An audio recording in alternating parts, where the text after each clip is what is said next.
membahas tentang teori komunikasi lintas budaya dan agama. Nah, sebelum itu kita perlu mengetahui apa sih komunikasi lintas budaya dan agama itu.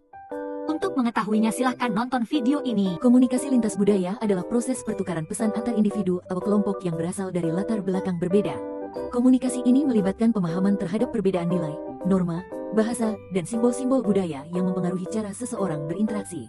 Sedangkan komunikasi lintas agama adalah proses pertukaran pesan atau interaksi antara individu atau kelompok yang berasal dari latar belakang agama atau kepercayaan yang berbeda.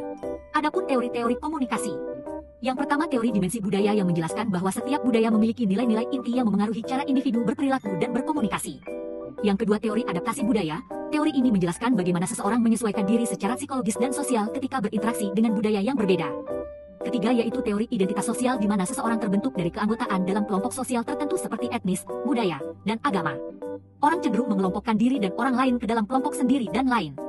Yang terakhir, teori interaksi simbolik. Teori ini menekankan bahwa makna dalam komunikasi dibentuk melalui interaksi sosial dan penggunaan simbol, seperti bahasa, ritual, dan tanda-tanda budaya dan agama. Tantangan komunikasi lintas budaya dan agama. Yang pertama, hambatan budaya dan simbol, contohnya yaitu simbol tangan, dianggap netral atau positif di sebagian budaya, tetapi bisa bermakna negatif di negara lain. Begitu juga dengan simbol agama seperti jilbab, salib, atau gestur doa yang bisa disalahartikan oleh orang dari budaya atau agama berbeda. Yang kedua, perbedaan nilai dan norma dalam budaya barat, menyampaikan pendapat secara langsung dianggap jujur dan terbuka, sedangkan dalam banyak budaya Asia, sikap seperti itu bisa dianggap tidak sopan. Dalam konteks agama, cara menyapa lawan jenis atau aturan berpakaian bisa sangat berbeda.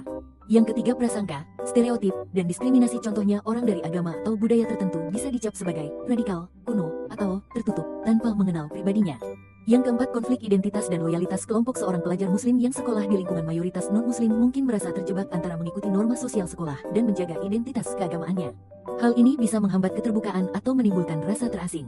Pembahasan terakhir yaitu strategi dan pendekatan komunikasi efektif dalam konteks komunikasi lintas budaya dan agama. Yang pertama, empati dan keterbukaan. Empati berarti mencoba merasakan dan memahami sudut pandang serta pengalaman orang lain, sementara keterbukaan berarti bersedia mendengarkan tanpa menghakimi. Yang kedua, kompetensi komunikasi antar budaya.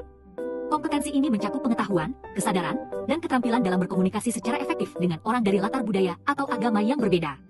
Yang ketiga, dialog antaragama. Dialog antaragama adalah proses komunikasi terbuka dan konstruktif antara individu atau kelompok dari agama yang berbeda. Yang terakhir, pendekatan mediasi dan resolusi konflik. Pendekatan ini digunakan untuk mengelola dan menyelesaikan konflik yang muncul akibat perbedaan budaya atau agama. Mediasi melibatkan pihak ketiga netral untuk membantu menemukan solusi bersama.